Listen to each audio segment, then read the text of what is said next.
online session, the shift in my thinking, in my attitude, the increased happiness, it's like nothing else that I've ever done online. Nothing else. Doing it online is kind of almost doing it in present. It's like really, you get the same exactly benefits.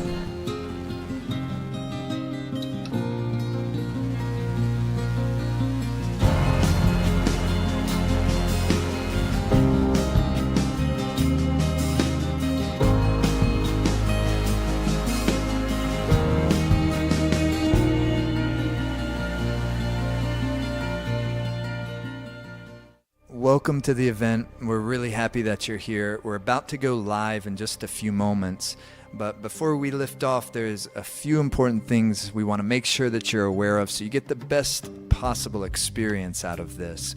First of all, the sound current is supremely important to us, the musical experience. So if possible, we really encourage you to use good speakers or headphones to experience the class with. Second, if you have any pre-existing injuries, please take care of yourself, modify as you need to. Don't risk exacerbating an injury because of a yoga exercise. If you have any pre-existing medical conditions and you're not quite sure if this would be good for you, please consult with your primary healthcare practitioner and make sure it's the right thing for you. Also, make yourself relatively comfortable. You can use a cushion, and in fact we encourage you in our seated positions, meditation practices, to use a cushion. It helps lift the heart up, keep the spine straight, and it's more ideal for the flow of energy in the body and for the meditation experience. You can even be sitting in a chair with feet flat on the floor for those of you that are unable to sit in a meditative sitting posture on the floor. Just use a chair, and for many of the exercises that will work perfectly fine. And then lastly, any problems with the video streaming, try refreshing the page, or if you see a gear icon on the video, adjust your resolution. If you're new to this type of thing, just take care of yourself. If there's something that you don't quite understand, I wouldn't worry about it too much. Everything that needs to click will click after a few times of trying it out. Enjoy the experience. We're about to get started in just a moment.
Ude Name Siddhi Gurudevi Name.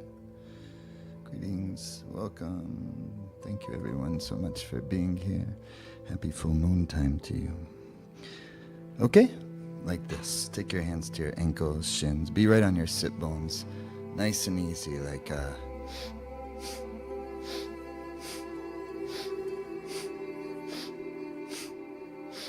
through the nose, lifting through your sternum on your inhale, just softening up, giving a nice suppleness to the spine. Yeah, try to make it easy, meaning you don't have to go max extension. It's just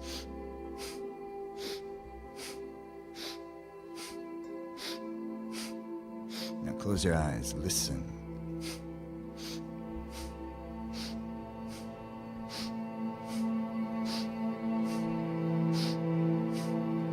The breath.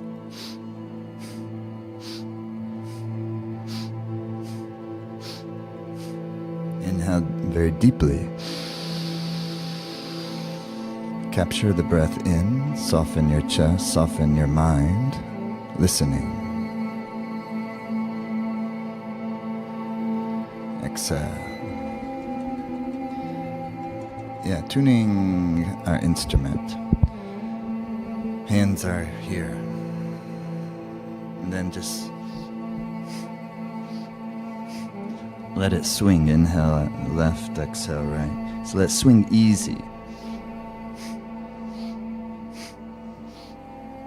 Everybody does it for their own body and the way their own body can swing easy.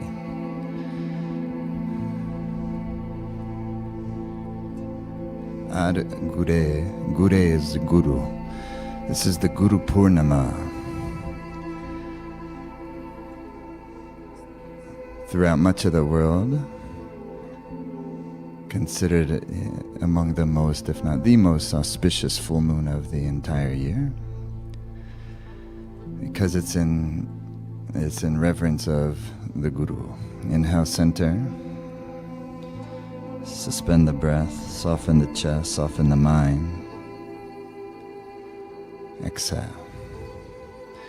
Especially for those of us who are Westerners, the Guru is a complicated issue. You know, we have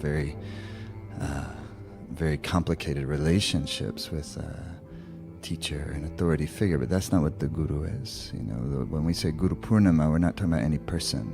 It can also be a person. Like if you've had some amazing teacher that's really helped you in your life, this is a time of like giving thanks. None of us get here by ourselves, you know. First we need our mothers, you know, and we also need our fathers. And, you know, thankfully also sometimes we didn't have the greatest time with our mothers and fathers. Not everyone does have that. And so you find the mothers and the fathers in all sorts of other forms. But that takes us on the heroic journey of our life. We all have our unique situation that we came here with. And some of us had wonderful mothers, you know, we were able to even like feed off of her breasts as a young child. That's what we should be doing, of course. This is the most natural thing. And then immediately you come into this world and your experience predominantly is just love, isn't it? And at the center of all of this, definitely, that's what it is, love. No doubt about it, but that's the exploration of the yogi, is what is at the center of this and to live through the center of this. And even though life's complications are just going to pull us in all sorts of ways, our hearts will get broken, our hearts will explode in joy, and everything in between. At the center of this thing, always in all of those emanations, it's love. So this full moon comes at a very, it's a strong full moon. The Guru is the Guru Tattva. It's the Guru, it's the wisdom innate in the fabric of life, in the center of life. It's the wisdom that turns your mother's blood into milk. It's the intelligence inside of all things, and it's that which is kind of our guiding light, our GPS that we can all tap into if we take care of our intuition and we take care of our heart and we take care of our mind, this whole kind of radio system that we have, the mind, the body, into what wavelength am I going to be tuning into? There's some really powerful wavelengths that are very seductive, but they'll make me miserable. And so it takes work to stay in that sweet zone. That doesn't need not cause us to turn away from the challenges and the sufferings of the world, but in fact quite the opposite. To have the capacity and the courage and the vitality to turn towards it. And there we'll find our purpose. And so that's why when this full moon comes at in Life Force Academy, a wonderful time, because in just a couple of days we begin our most important sadhana of the year, where we go the deepest we go all year in terms of these practices, and really getting inside of it, and really making sure that our whole psyche, body, mind is well attuned to what we want it to be in our life. It takes work, like anything, to stay healthy as we get older, especially it takes work, There's a reason why more older people go to the gym than younger people. At a certain point, you start to whoa, this thing's not as tight as it used to be. Gravity is taking over. Uh-oh, aging is happening, And that's but then it kicks you into gear.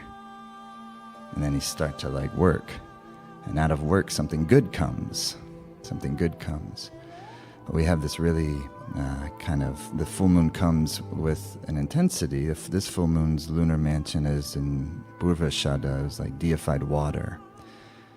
But it's combined at this particular moment in this particular year with these, and I don't want to go too far, I won't go too far into astrological principles, but we're all feeling it anyway. We have a very intense kind of transit that's happening with Mars and Ketu coming towards each other. Ketu is the south node of the moon. You only see it during an eclipse. This tail of the dragon. Also symbolized by a yogi with one's head chopped off. So Ketu is very mysterious energy, but it's also very intense energy.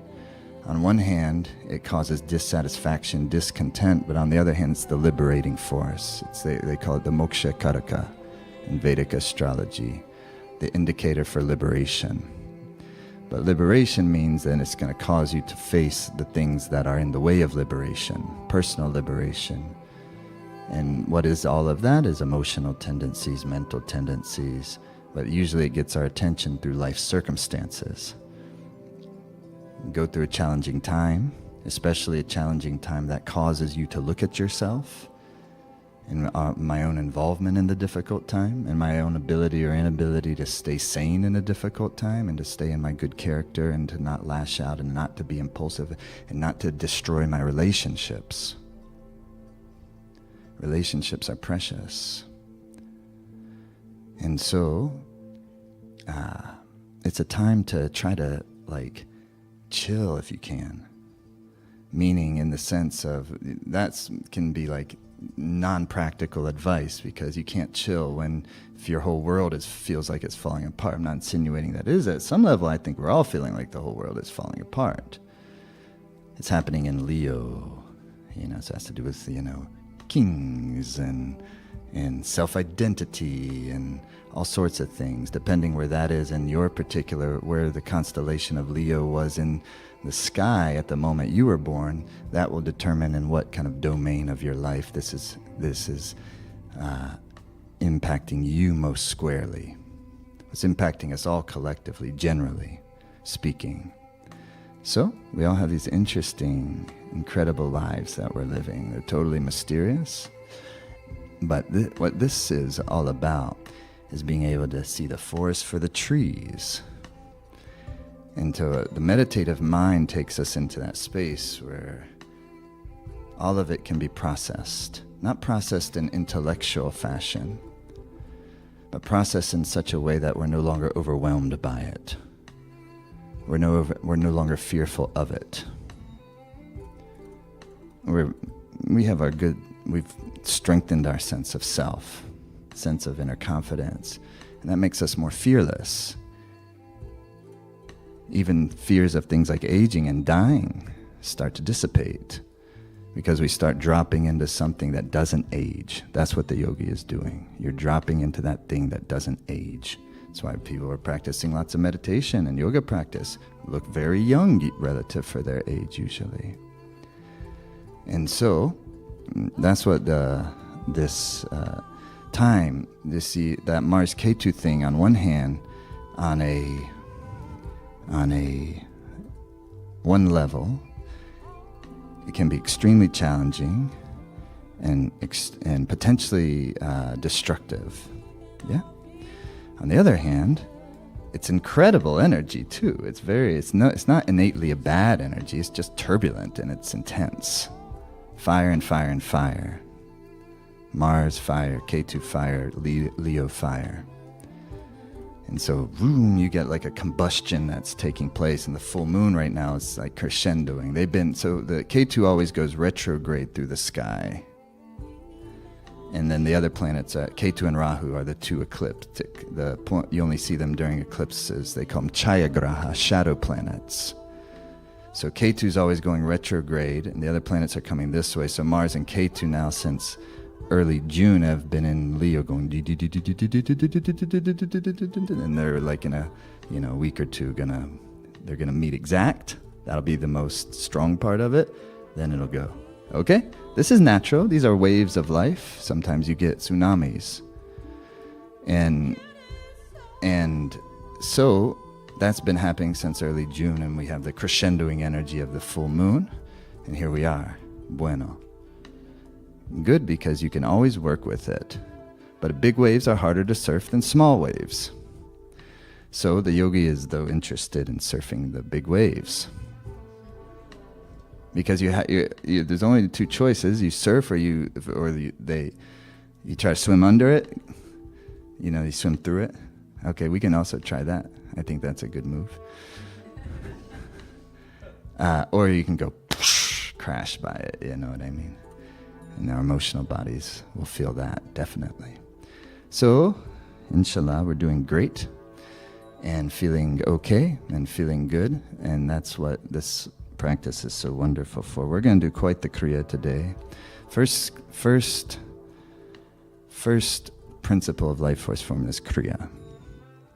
And it's the active kind of catalyst in the whole thing, where you can take your energy and you can do something with it, functional, practical, non-intellectual.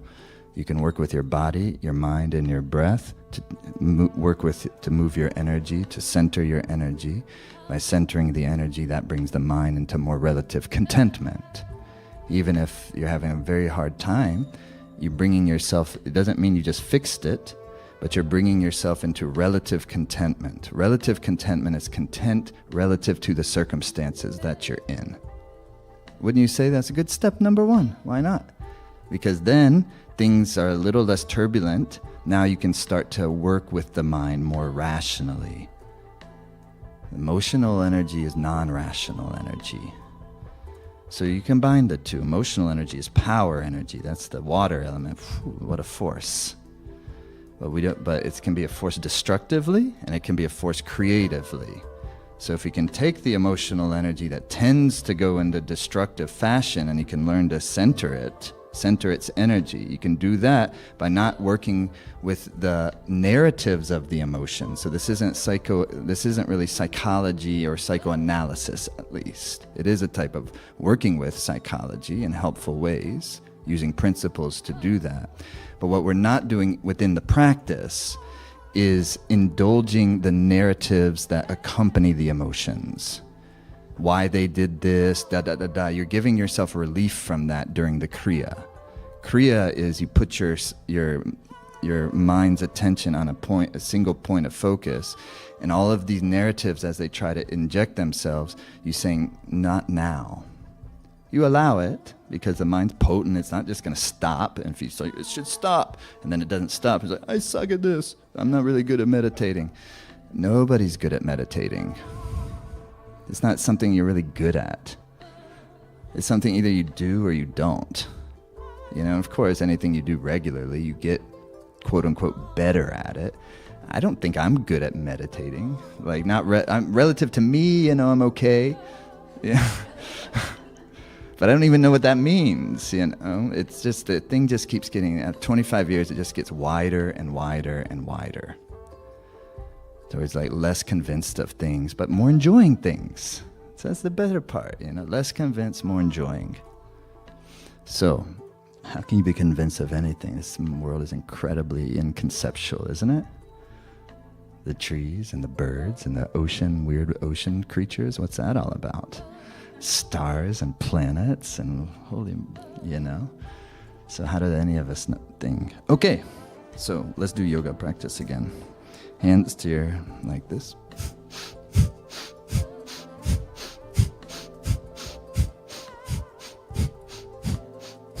So we're going to go on a journey from here, and we're going to begin the practice of Dharma.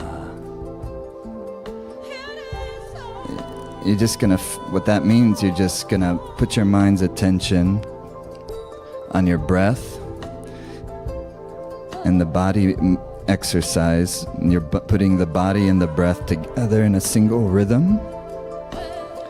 And as the mind begins to interject other thoughts, ideas, which of course naturally it's going to, you allow, but you don't indulge. But that takes real strong effort, especially at first. The hardest part of this will be the first 15, 20 minutes, because the mind is not cooperating.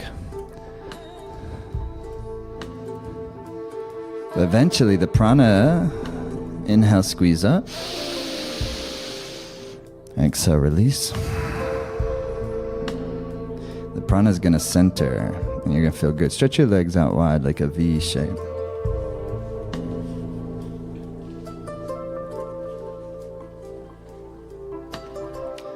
Inhale, center, turn to either side, fold, exhale, down. Just a couple of these, opening up the life nerve, because for this particular class, there'll be a lot of sitting.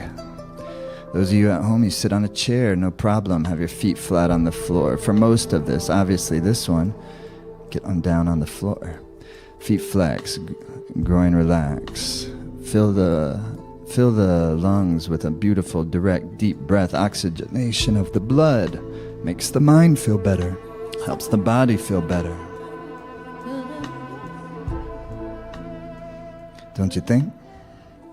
Inhale deep up to the center.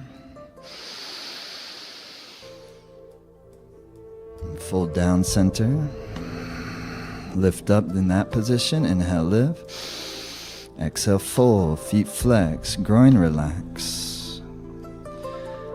Inhaling, lifting. Exhaling, folding.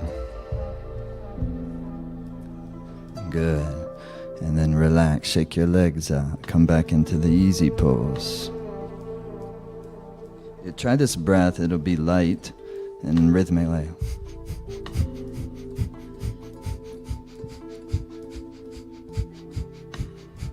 That's what it'll be, okay? So come sitting tall, inhale. Exhale. And then through the nose, inhale.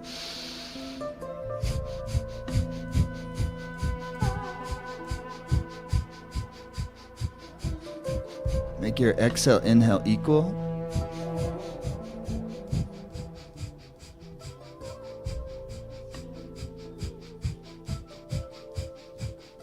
Start it nice and light. And just meditate on equal exhale, inhale. Once you establish that nice rhythm, you can give it a little something.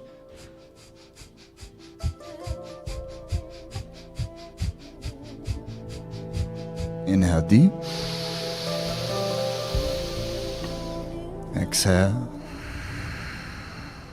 Inhale deep.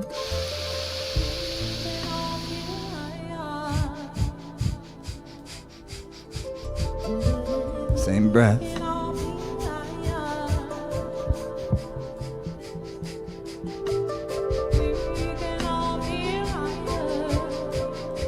Now listen to the breath.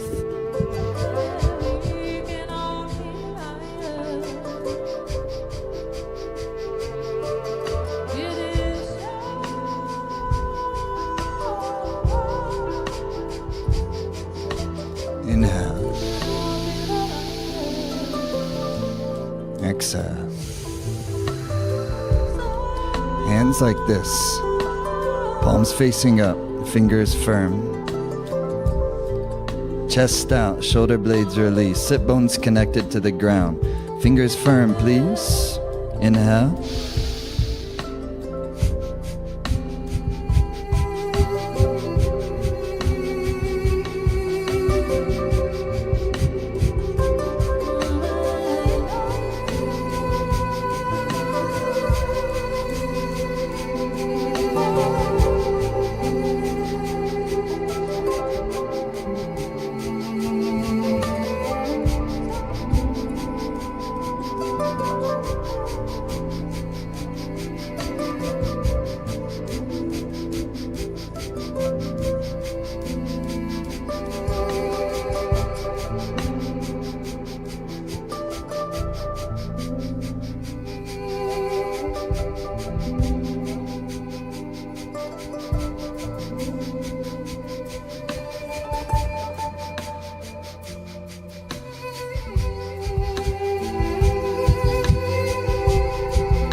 Inhale very deeply.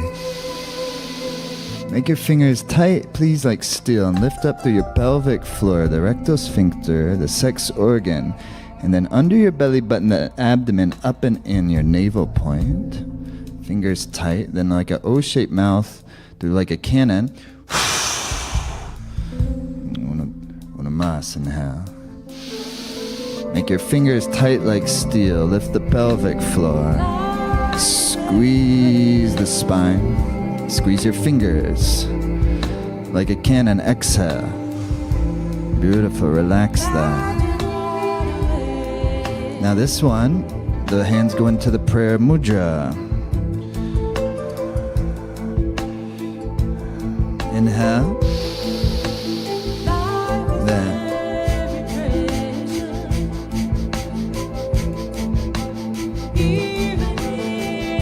That strong rhythm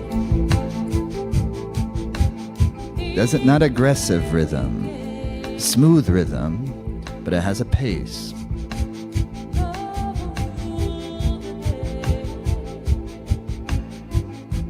Lighten it up, soften it up, and let the power come from the rhythm feel.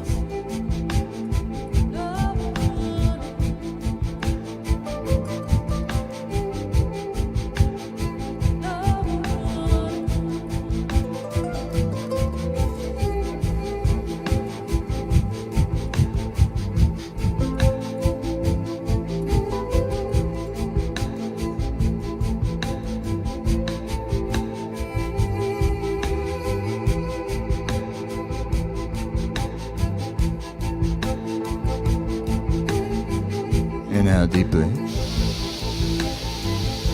And press the palms, super powerful, and lift the pelvic floor. Press the palms so they shake.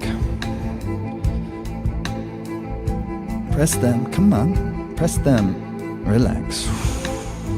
Bravo. Yeah, just adjustment of the system. Sometimes you'll find that, just push this lever that way, push that lever this way. It seems like there's more of like a short circuit in the system. You get everything firing nice and well. And say, all of a sudden, I guess I do feel cool. I do feel good. I do feel okay. I don't feel like the piece of shit, or I don't feel like I fucked everything up or anything. No? So you need adjustments sometimes to get your confidence right, Confidence doesn't come from what we've accumulated or who our friends are or none of this stuff. Confidence comes because we can feel our own energy and we can feel how good it is and not be scared of that. That's not narcissism. Narcissism is when we have a complex of the ahankara, the ego, and in subconscious ways that we don't even aware to ourselves, we're putting ourselves above another, and that act in and of itself causes us our own suffering. Because the way to actually cause happiness is to open the heart of compassion and love. It doesn't mean you lack boundaries. That's why Buddhas call the heart of compassion the bodhicitta. It has the two wings of both compassion and wisdom. So out of compassion comes wisdom. That's why, spoiler alert, the final principle of the 7 principles of life force formula is bodhicitta. It's what makes everything else work.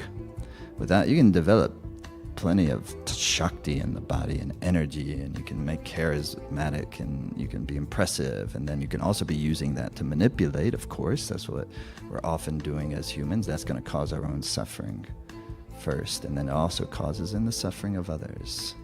So we have to be real about that, first and foremost with ourselves, inside of ourselves, starting with ourselves, before we're always pointing fingers at others for doing it.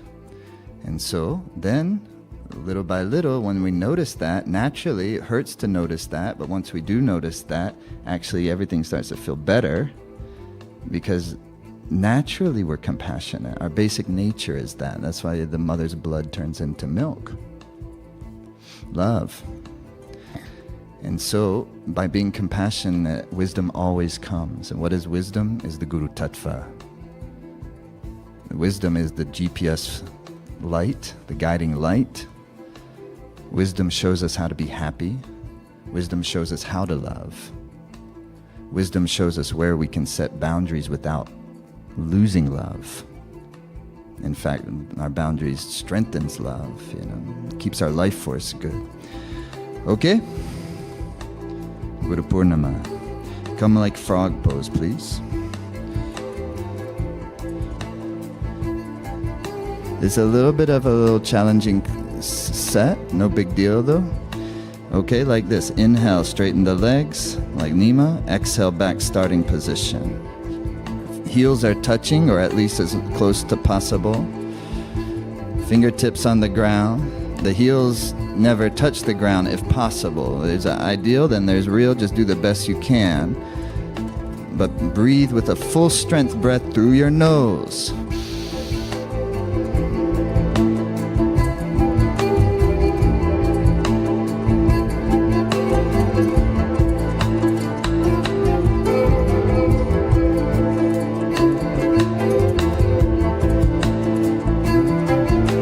Deeper the breath, please. Come on. Vitality. Do something difficult today. Okay? Inhale. Relax. Stand up. Shake your legs out. What is Mars? It's like your muscles, your ambitious energy. What is Ketu? It's the mystic energy. It's the connection to the infinite. So do physical, mystical things. Okay? Simple. See, that's the remedy. That's the upaya. Yoga practice. All right? Now come like us. In this room, face that way. Arms out like this. Legs are strong. Inhale here. Exhale this direction down, Nima, and then use your core. Every inhale, use your core to lift you. Use the strength of your legs to lift you. Don't lift from your upper body. Lift from your legs and your pelvic floor, and most of all, your navel point, below your belly button, abdomen. Every inhale, fill the lungs. Don't worry about how far you're coming down. Give it a good breath and use deep core and build vitality, and forget about like performative stretching.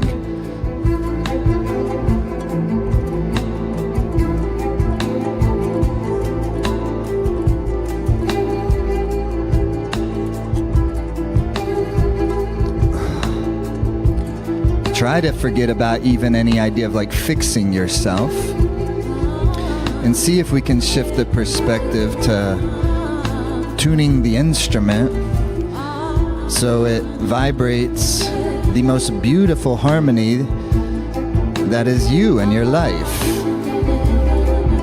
So that resonance is like, ooh, everything is just right. You can't control what's happening outside, but you can always control that if you want to enough, and you have the tools to do it. Life force formula. Inhale up. Fingers firm, legs are strong, soft chest. Exhale. All right, beautiful. Shake your legs out. Come sitting. Next, 2-part exercise. Most inconvenient thing you'll do all day. Guaranteed. Okay? Guaranteed your money back for this free webcast. So you're try not to pull your shoulder forward. Right hand is out. Please, my fingers are firm. This left hand, fingers are firm. But here is soft. Here also mind space, soft. Okay? You move from your shoulder 30 degrees up and then back down just about this pace. About 2 seconds per repetition. Feel like you're patting the air with your right hand. Try not to pull your right shoulder forward. Try to keep your shoulders aligned and your heart centered. And close your eyes now. Breathe and inhale through your nose.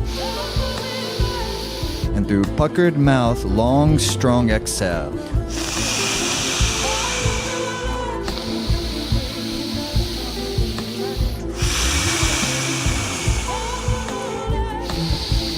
Breath is deep, rhythmic, and strong, please. Inhaling deep through your nose.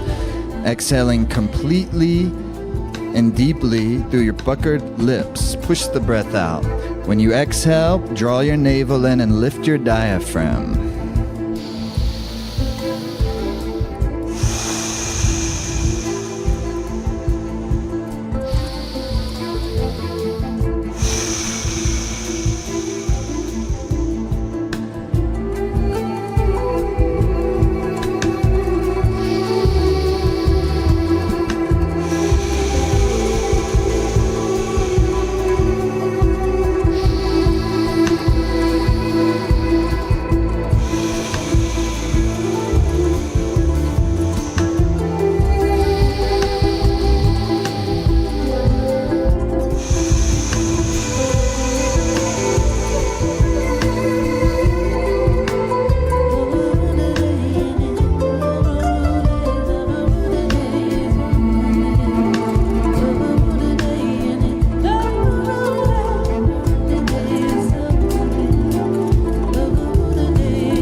Please breathe. It's very challenging, but this little set, this little kriya is amazing in how it will realign the patterns of your body and thus, of course, the patterns of the mind.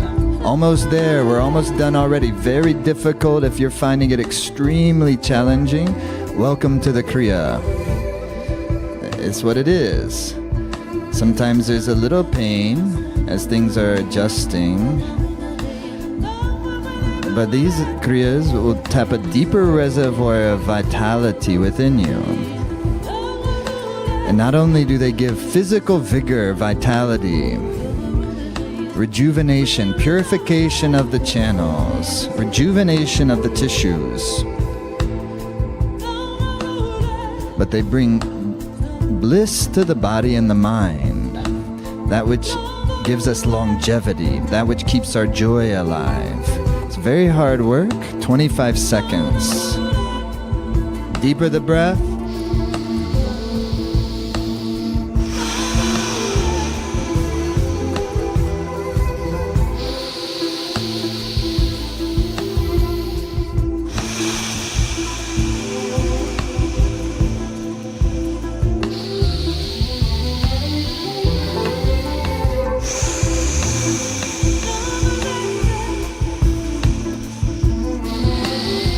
Deeper the breath.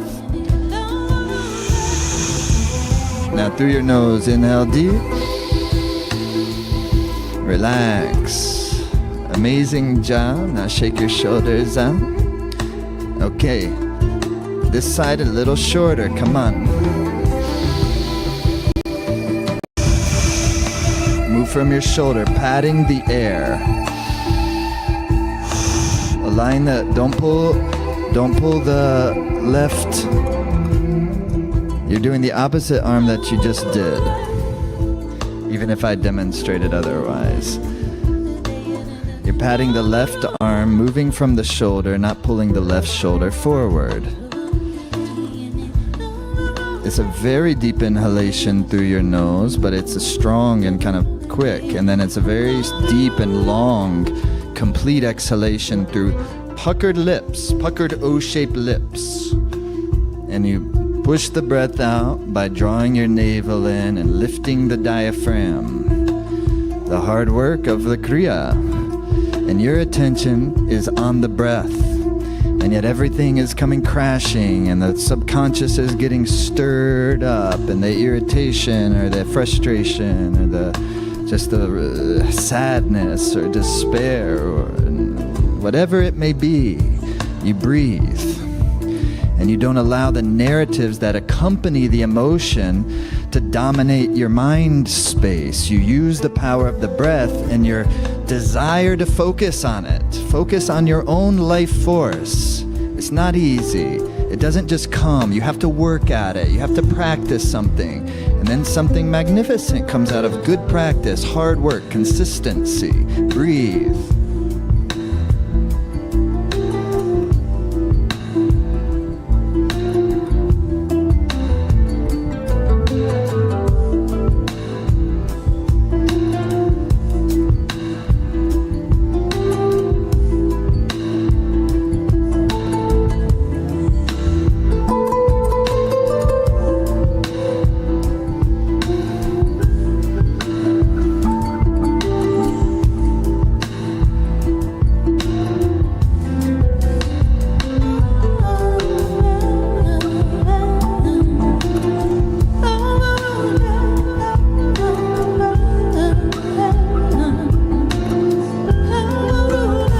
Seconds. Deeper the breath.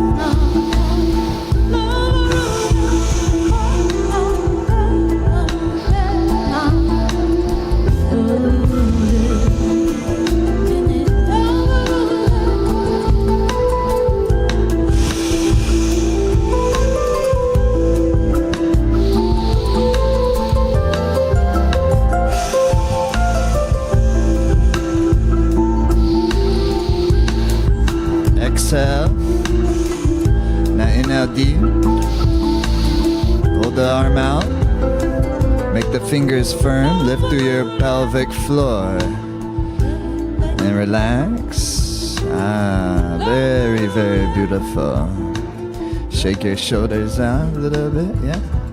Nice job. Shake your arms out a little bit. Nice job. When you're in the middle of these kriyas, sometimes it feels like you're messing everything up, doesn't it? So there's no way this is helping. But then often, I don't know if this is your experience, over 25 years, all consistently been my experience. The moment the kriya, I let it, either release it, feels amazing.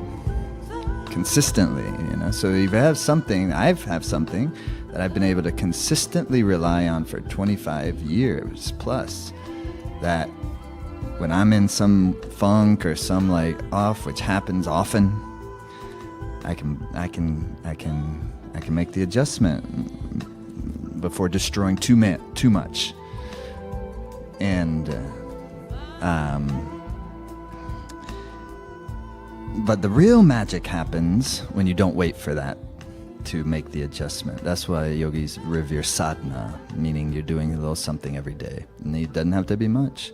Be like 10 minutes, 15 minutes, 20 minutes. That's why in Life Force Academy, I've been focused on in our member portal, focusing on just producing more and more just daily practices. Some are like 20 minutes, some are 45 minutes, some are like 15 minutes, but a kind of pretty complete practice that you do in a short amount of time.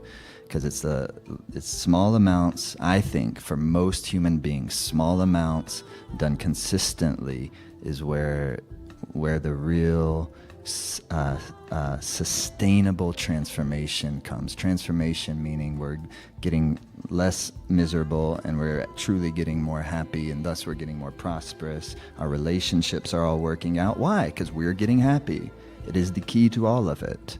And how do we get happy? We have to be less important, and we have to also be just as much others important as the disposition of how we navigate, and how we navigate our lives. That's why opening the great heart, bodhicitta, is the key of all of it. Okay, so this next exercise, you won't soon forget. It's a really powerful exercise. Please, any point you need to rest out of it, relax. You're feeling lightheaded, just relax out of it. You don't need to blow the roof off the thing.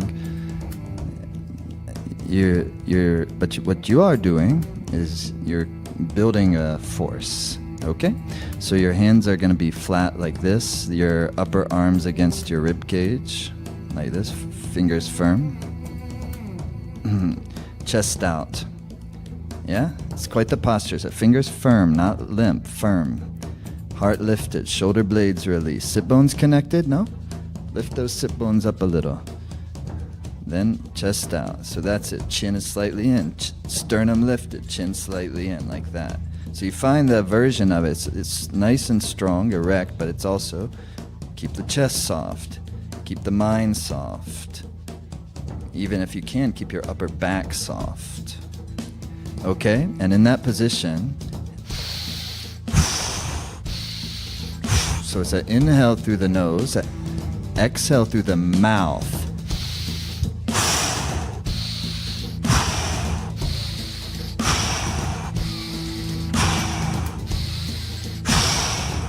And with every exhale, you lift your diaphragm. Navel comes in, you lift your diaphragm. It's a strong, deep inhalation. Within the time, you take as much in within the time of the rhythm. Then you push it out as good as you can within the time of the rhythm, lifting the diaphragm with it, every exhalation. Now, as you continue doing that, you open your eyes slightly and gaze them down towards the tip of your nose. And you try to stabilize that. Not easy, but you just try to soften your gaze there. Don't try to be perfect. Don't expect to be perfect. But these are the anchor points in how you're centering your prana. So as much as you can, remember to always keep coming back to that soft gaze at the tip of the nose. That's part of your anchor, kind of as you traverse the kriya. The kriya is the active catalyst, the transformational force that purifies the channels of both the physical body, the pranic body, as well as the even more subtle mental channels, manovah shrotas, the mental channels, purifying the plaque and the residue of age-old behaviors. Yeah, without psychoanalyzing, just knowing that the center of us is all good.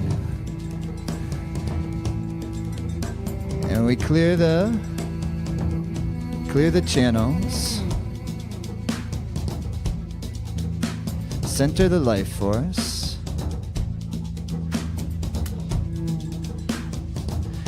then we can beam the mind. Instead of the mind using up all our life force with endless narratives, endless anxiousness, endless jealousy, endless envy, endless resentment, endless bitterness, you can start to take that mental, emotional energy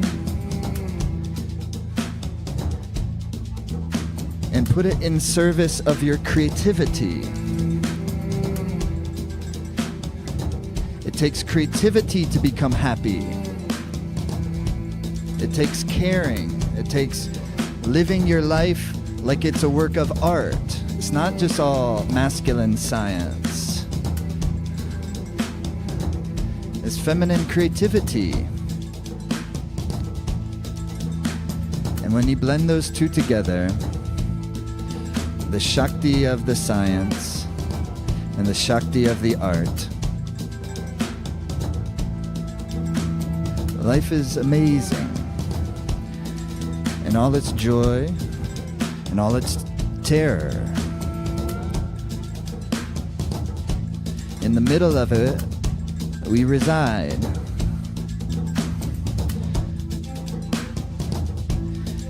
And we go on the exploration to see if we can indeed discover that at the center of all of this, at the center of us, the center of everyone else, at the center of every living creature, at the center of the entire universe is L-O-V-E.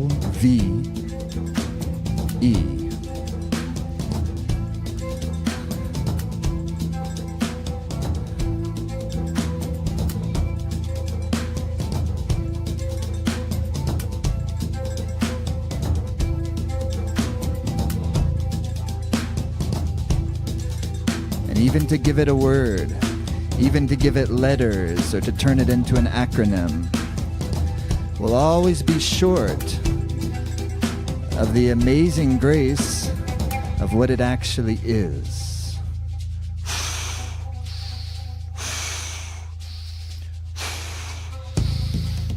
That will come through our inner experience. We all already know it.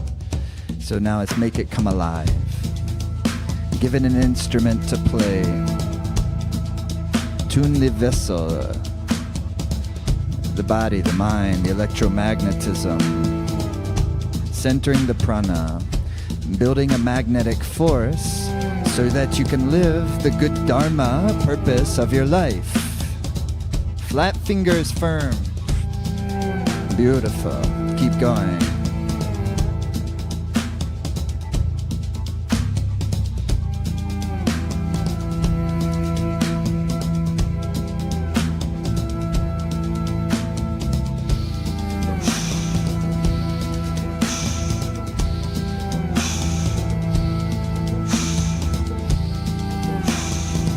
Lift the diaphragm. 20 seconds.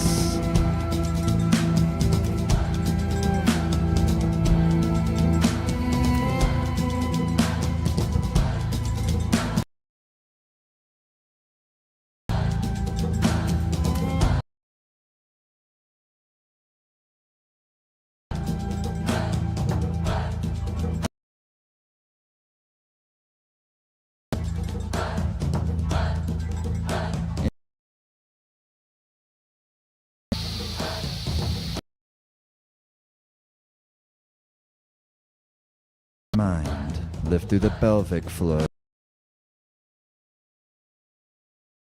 And then exhale, relax.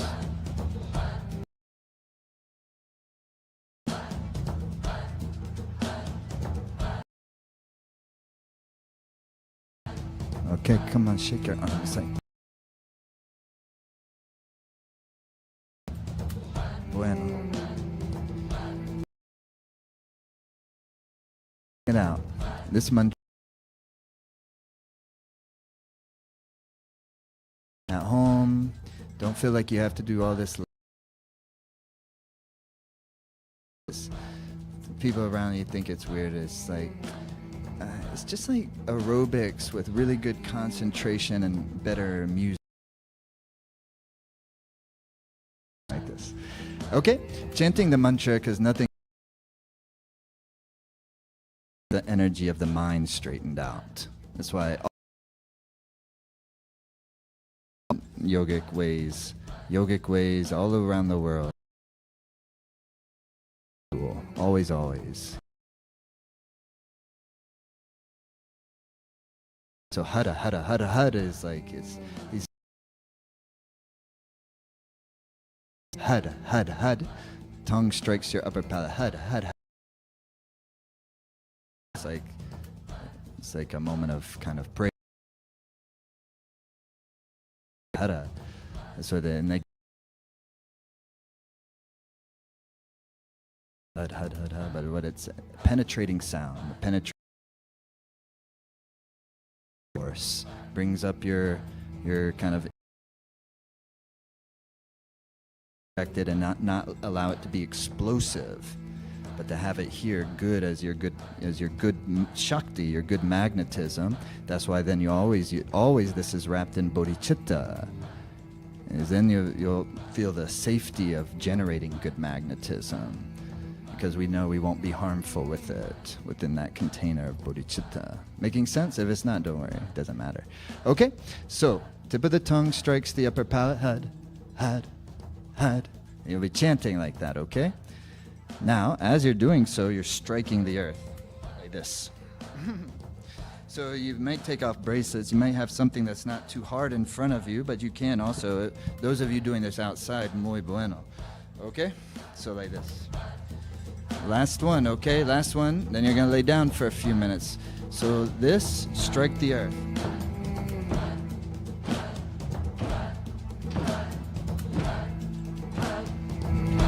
Like that. It's still coming from my navel, you know?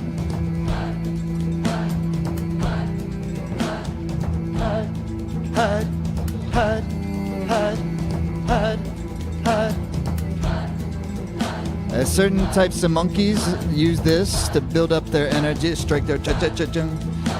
They strike the earth. Use a navel point, tip of the tongue. It takes stress off the nervous system.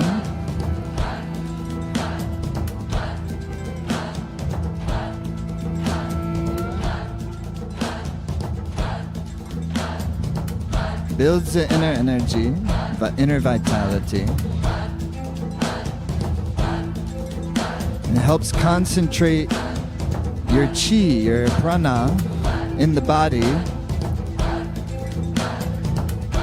in a grounded and powerful way. Not trying to get off into outer space, you know? It's to be present here on earth in our relationships with the work we need to do. This time is passing. We won't be here so long.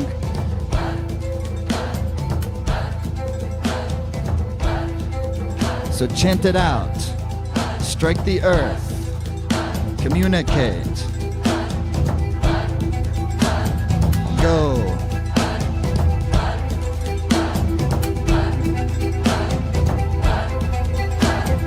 Chant.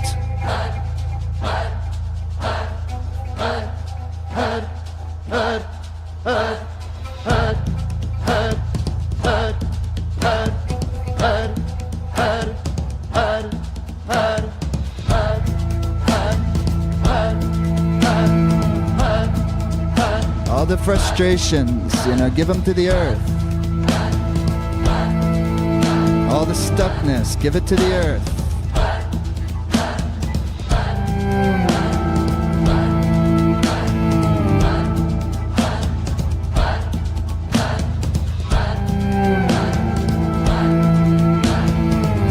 All your wishes, all your desires, chant.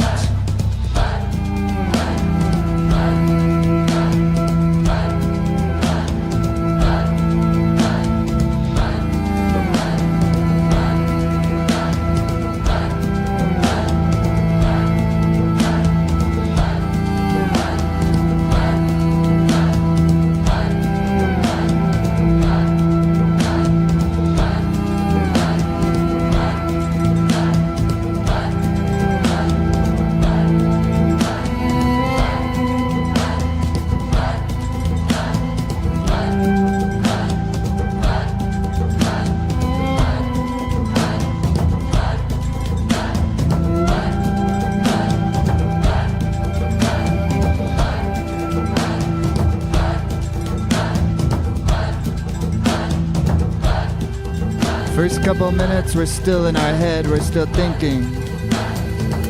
Next couple minutes, resistance is coming. How long is it going? But then eventually, we stop indulging the mind's narrative and we merge into rhythm. Vibrate a mantra.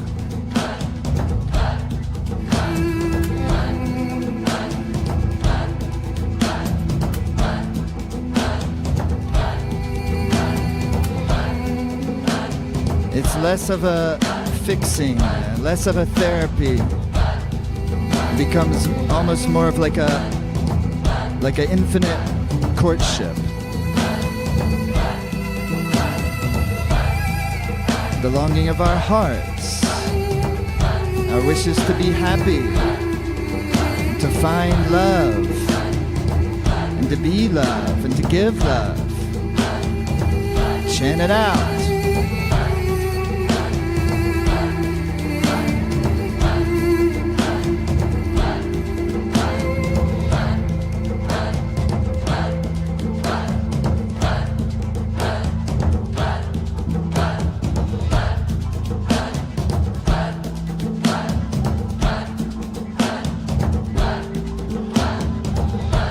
Dos minutos.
Strike the earth.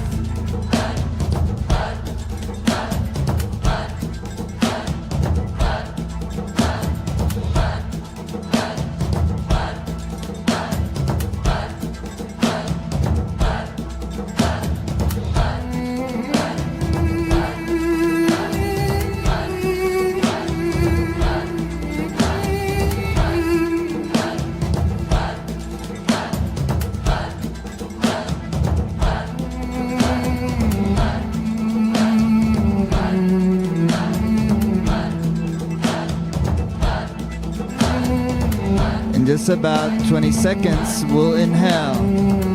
So chant. And when we inhale, you'll press all the weight of your body on your two hands. Press the two hands into the earth, and we'll put all the weight into the body. All the weight of the body onto the hands. In about 5 seconds from now.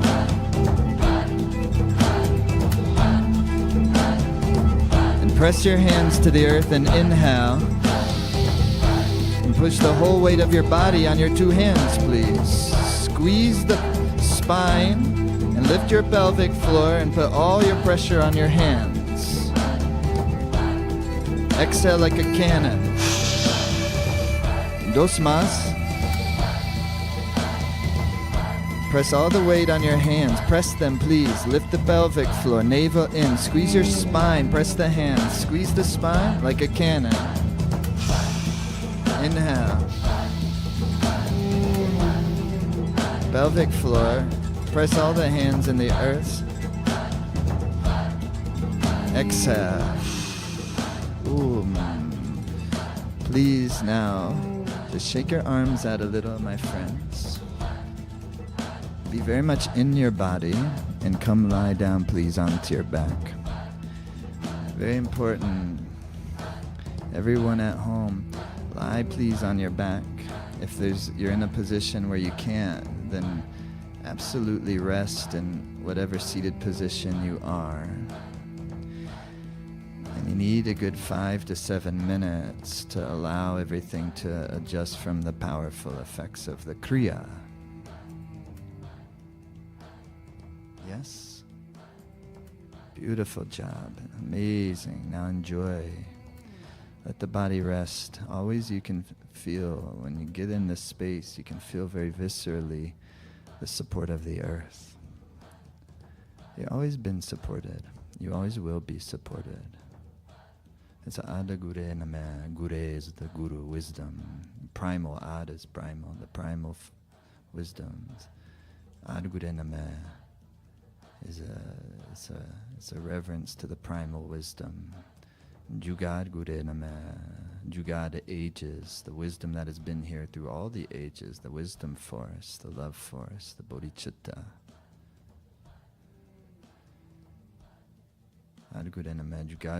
Sat. Sat means truth. So in truth, the only thing is truth is present, presence, present moment, truth, reality. Truth as reality. Sat. Sadagure It's ever present, always, right now. If you can turn the dial to it. Siddhi Gurudeve Name. Siddhi Gurudev. Gurudev. Siddhi Gurudev. It's the great unseen. It always, always, always, always has been, always was, in the beginning, currently, and always. Always can be relied upon. Relax. Relax into the field of rejuvenation that nourishes all things. It heals all things. Relax your jaw and your tongue, and your face muscles, and even your skull. And relax your thighs and your feet, and your groin area, and your belly, and your even organs, and your chest, and your jaw, and your tongue, and your face. Everything, just please, just for a few minutes, please, please relax.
fingers. Move your toes.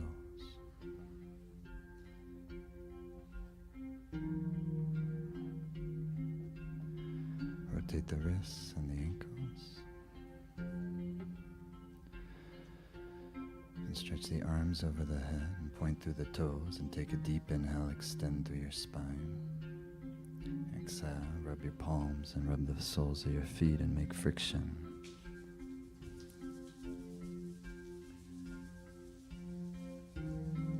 Cat stretch to each side.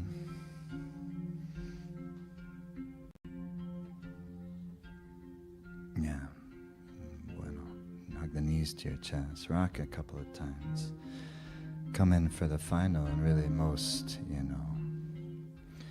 for me always the most important, the best part.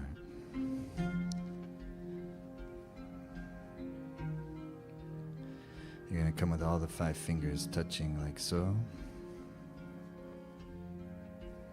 With your heart held high and your shoulder blades released down. Mind soft yet expansive. Moods, qualities, that's what you're working with. It's not intellectualism, it's feeling, it's experience, it's courtship. All these are sensitive, these sensitive fingers, tuning the instrument. They're like a little antenna. Take them all touching, sensitive and touching. And then you make a slow inhalation through your nose for about 5 counts.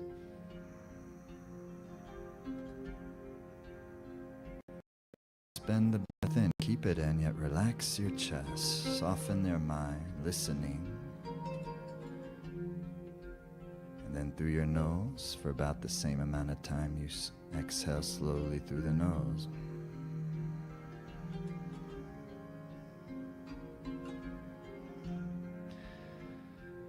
So you slowly inhale. You suspend the breath in for 4 or 5 counts. Everybody's breath capacities are different.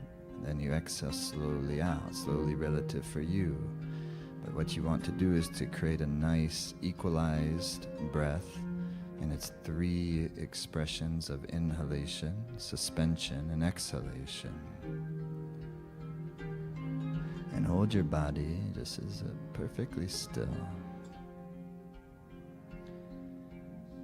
And all the tattvas, the 5 tattvas, are earth, water, fire, air, space, that make up the body, the mind, the elements, the entire universe, will come into harmony. And the body will feel its innate bliss, and the mind will feel its innate wisdom. In this great season of our life, which is no small thing, we bring forth our full power of being, the full capacity of our hearts.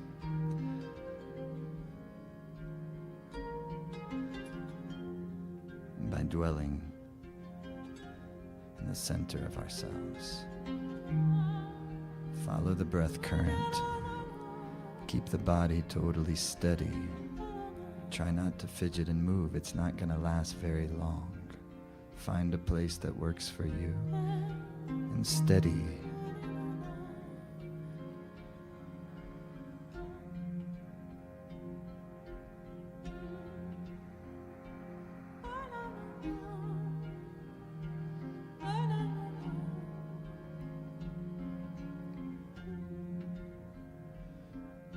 Three more minutes only.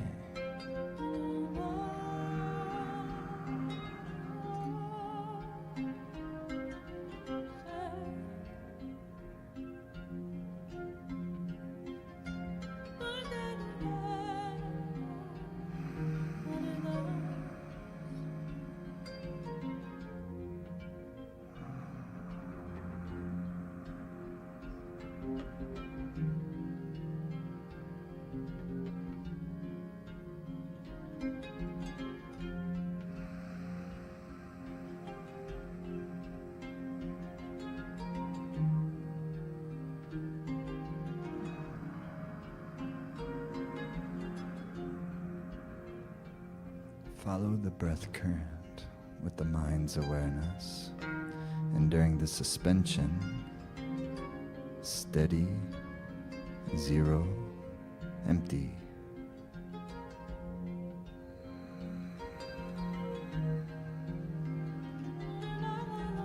Spacious.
Totally still.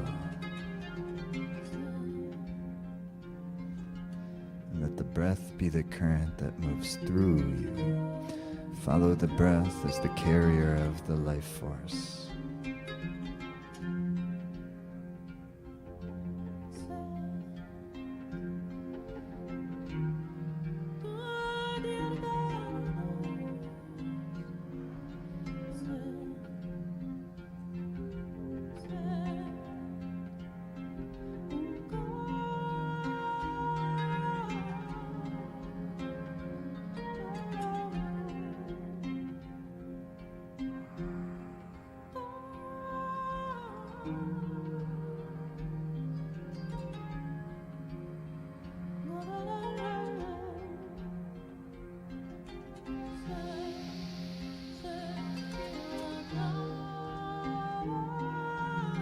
Exhale.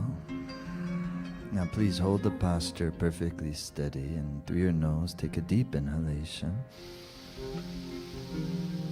And lift up through your root lock, rectum, sex organ, navel, and draw the inner gaze between the two eyebrows, third eye point. And be perfectly still. Steady there. And very slowly relax. And then in that space, give a beautiful wish for your life. Don't let your mind just go anywhere and anywhere. After cultivating that type of chi and magnetism, give a good wish or an offering. And the best wish is when you can wish for another.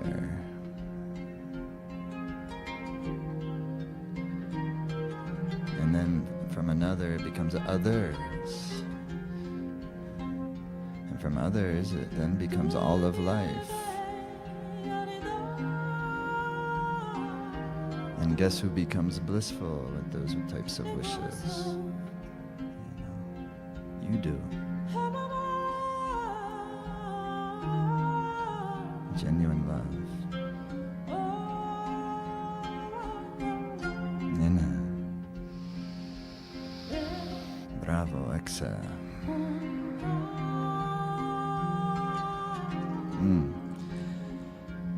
So, Life Force Formula is 7 principles. Simple. Kriya is the first. Like I was saying, the active catalyst. Purify the channels. Activate the life force in the body. Purify the mind. Then second comes dharana, means concentration of the prana. Finally, it's taking control of your mind.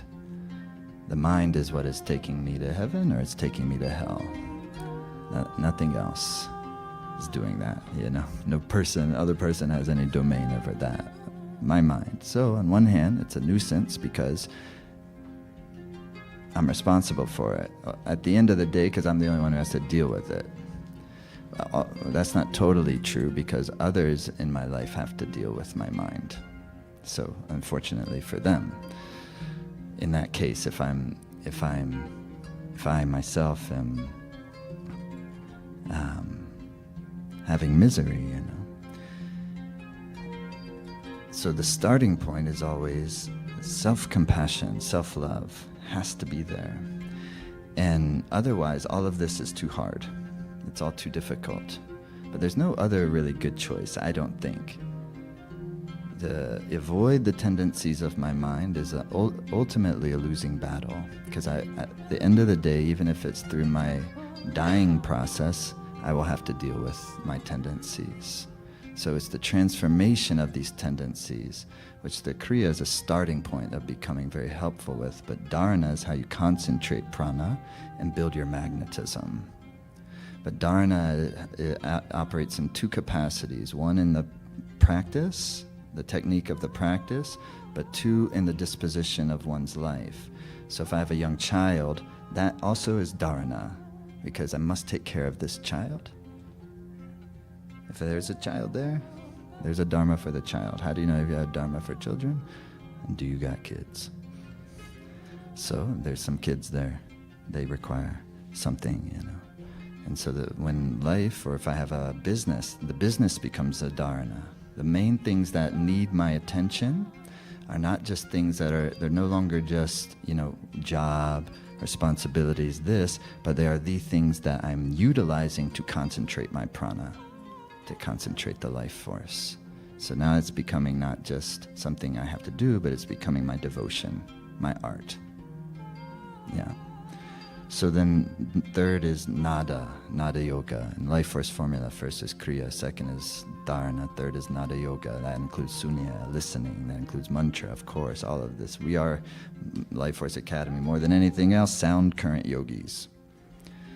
And then fourth is jnana, that's the wisdom practices, the insight practices, the sharpening the sword, to how you develop the things. That includes jyotish, it includes the kind of understanding, you know, of these great sciences that are laid out. They're like unpack the whole architecture of nature. Really excellent models to understand our own architecture, the architecture of life, the waves and the seasons of our lives, to get insights onto the Dharma of our life and how to become happy. How to become happy. Jnana. And then comes Rasayana, which is the path of which is the arts of longevity and health and vitality of that which you need to fulfill the Dharma of life. This is Ayurveda. And then seventh is sadhana. And then you put it into a consistent daily thing. And then eighth is the bodhicitta, the most important piece of it all, that everything else has to sit inside of the heart of compassion, the heart of love. So that's what's Life Force Formula, and that's what's starting Saturday evening to Wednesday afternoon. That is what I'm teaching. That is our summer immersion. And this consistently, this is our 14th consecutive year, and every year, amongst everything that, in my opinion, Life Force Academy does, this is always the best thing we do, period, in terms of art, in terms of teaching, in terms of personal transformation, in terms of the whole experience, in terms of, at the other side of this, you will, like, if all this was a little difficult, if you could do today, you can do the immersion, by the way. And most everybody is doing this immersion around the world. And we put, and if you've done and you see any of our stuff, we put more creativity, more of our resources than anything into the virtual broadcast, because the vast majority of everyone is attending virtually, and it transmits, and it has done for years and years. And you carve this space out for yourself, we'll do the rest. And you're going to work out, you're going to be in shape after a few days. But your mind and all of this, it's profound and it's wonderful. And so what a great way to spend Mars K2 time. Truly. And so you're all invited to attend this global broadcast, and it's 8 sessions. We're going through the entire life force formula, unpacking it. But this is an experiential based thing. It's not you're learning some things, but mostly what we're doing is we're going into it. All of the music you hear in Life Force Academy has been born of these immersions you're listening to right now, you're listening to earlier. All of this is recorded at largely the Life Force Academy Summer Immersion. It's an amazing, amazing experience. It's one, if you decide to do, you'll never forget it. It's wonderful. It's super fun. It's hard work, yeah, but then you're midway through, you don't want it to end. And then when you get to the end of it, you're grieving because it's over, you know. And so it's amazing experience. But also, there's 2 ways to take this course. You can take it immersion style, but not everyone's going to be able to take it immersion style. You don't have Saturday through Wednesday available. But what you can do is you can schedule another weekend later this summer. You can join in now, and you can schedule a weekend in 2 weeks or 3 weeks or in early August. Or you can do it 1 session a day over 8 days, or you can do 1 session a week to take you through the end of the summer. So the advantage of the global broadcast is you have on-demand lifetime access, and you can use it how you want, and they're tools you're going to be able to. These are not things that like you do it once and you'll never do it again. There's like, no way. If you wanted to, if you're inspired by it, the next time you do it, it'll be as fresh as the first time. You'll get more out of it. Because these are experiential things. You can get a bestie or a family member, a loved one, or maybe you're tired of them and you want to just do it all by yourself. That would be very K2vian, K2, like, I'm going to do it on my own. Just give me a room. Give me a walk-in closet. When my son was a toddler, that's often where the sadhana practice would happen, was in the walk-in closet. Just to like, can I get 15, 20 minutes? Really, the mother needs the 15 to 20 minutes. And I'm here like the dude, like I'm doing anything. Give me my space. So anyways, we're going to have a beautiful, beautiful time. It's always amazing. And it's more than anything else, if there's any one thing I'm trying to get people to do that we do more than anything else, it's to come to one of these. You'll understand everything else we do and be able to, Life Force Academy, what we do each week, the classes we do each week, the power practices that you have in the members portal, all that goes to a whole nother level once you've gone through an immersion. And then you're going to have that there to just, boom, keep it going. So it's awesome. It's not joining some path. It's putting you on your path. We all have our own path. And your path is totally innate to you. It's why everything in life has already happened. It's why all our relationships, it's why we're designed the way we are, with the talents that we have and the neuroses that we have and all the strengths and the weaknesses and blah, blah, blah. You can see it in the horoscope. So it's our inner architecture. So this is an exploration of the inner architecture over 8 sessions and an unpacking of the inner architecture. All this is not stuff I came up with. This is all based on sound, hundreds and thousands of years old teachings, practices, but then kind of distilled in my 25 years of working with it, of Kundalini Yoga, of Ayurveda, of Jyotish, and Tantra. And so, but in a just very simple, usable fashion that makes practical for life. But it's that without, I think, you'll see for yourself, I think without diluting it, without taking away its substance. Let's be real, we all come from different parts of the world and different places, and the way these things operate in their traditional fashion is going to work for some people and it's going to be less for others. So we have to find a way to kind of integrate it into our melting pot lives and societies without disrespecting it, without diluting it, but by nourishing it. Because what these vidyas are, Ayurveda, what we call the healing science of yoga, is really what we call the Ayurvedya, which is the living energy. It's the living guru that is Ayurveda. In Ayurveda, that we learn earth, water, fire, air, space, vata, pitta, kapha, rasa, rakta, mamsa, meda, asti, maja, shukra. All these things are the way we codify it so we can understand it and that we can be vessels for it. We can be instruments of, wisdom. It's not some far out new age esoteric thing. This is how people have always lived, and it's wisdom and it's art and it's science and it's being human. And it's about loving, and it's not about like destroying everything, but it's also not about being fluffy and cheesy. Okay? So that's what Life Force Formula is all about.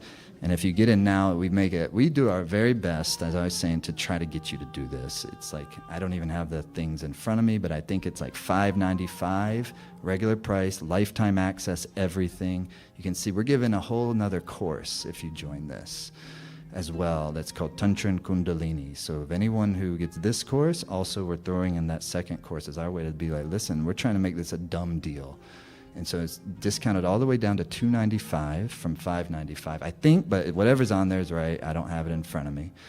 And then you get that second course, and you can, I personally spend a ton of time helping to try to build the part of our webpage for this, where you're seeing this is going to happen, trying to describe it to you, unpacking what the sessions are about, but also just know it's impossible to do that. It's impossible to kind of transmit what this is you have to experience it. That's why these things have always been kept or called secret, because real secrets aren't secrets because somebody's keeping them and not telling. Because everybody always tells a secret, then that person, they're going to tell it to somebody. Eventually they're going to tell that secret. Come on. And so those aren't real secrets. The real secrets are secrets because they rely on in a personal experience. They rely on experience for them to be revealed to ourselves, within ourselves. So that's what this is all about. And it's amazing, and it's awesome, and it's mystic, and it's practical, and it's fun, and it's Life Force Formula Immersion. And, we start Saturday. Thank you all so much. Happy full moon. Take your hands into the prayer mudra. We'll seal this thing together.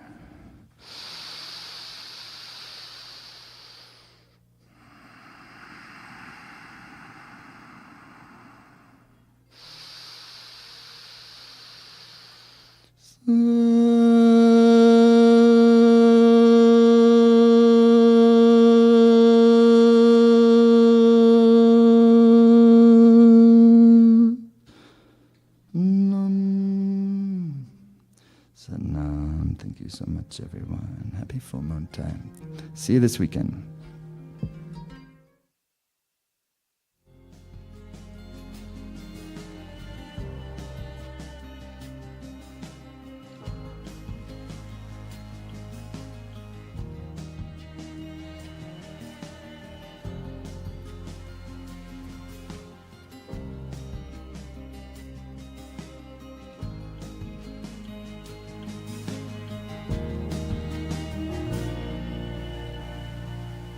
But what we can do in several days is we can create a substantive momentum for ourselves. We can really plug into the source of our happiness and confidence and creativity, and we can gain good perspective on our lives to take our baby steps. Kundalini has really helped me cultivate the energy to stay focused and present, and to help move blockages.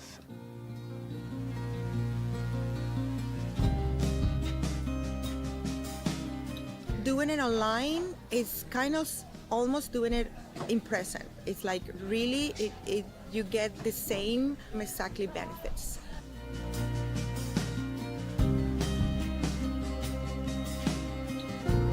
And even at home, you do really feel part of the community, Like I really felt like this was my new family.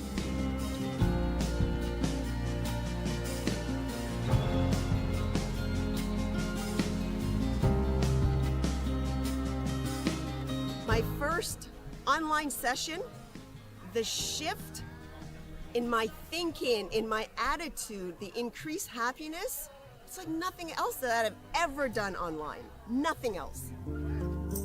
Of course, the voice of Simrit and the entire band, the sound current just moves through you.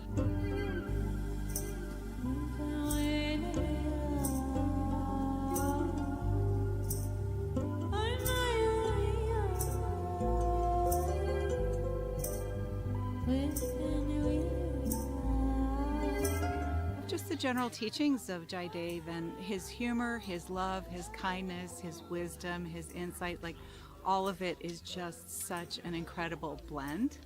if we can create a little bit of time to not only do good exercises, center our life force, but to also arouse our wish for real happiness in the conditions of happiness, which means that I'm wishing for you to have real happiness in the conditions of happiness.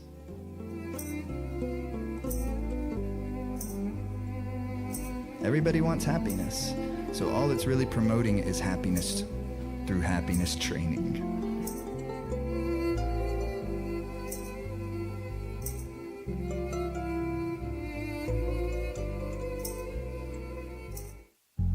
It's hard sometimes to get into the great rhythm current of our life, because the mind is going after the pleasure and it wants to avoid the pain.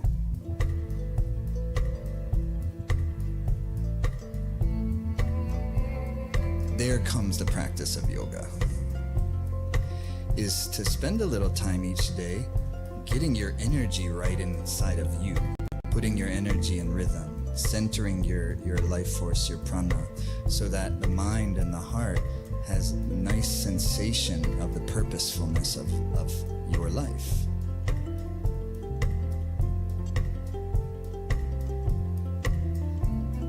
And very naturally from there, let the day happen.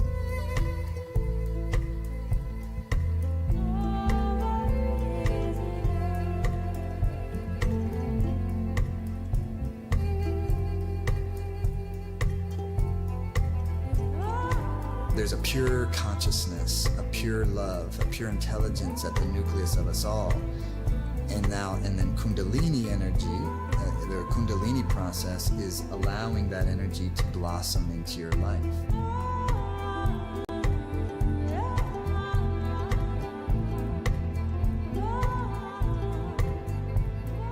This is about experiencing your innate goodness, your innate brilliance, your innate love, and experiencing the interconnected web of which we're a part of. So yes, it is purifying, but it's purifying the mind. The mind is what is being purified, not you. You are being glorified.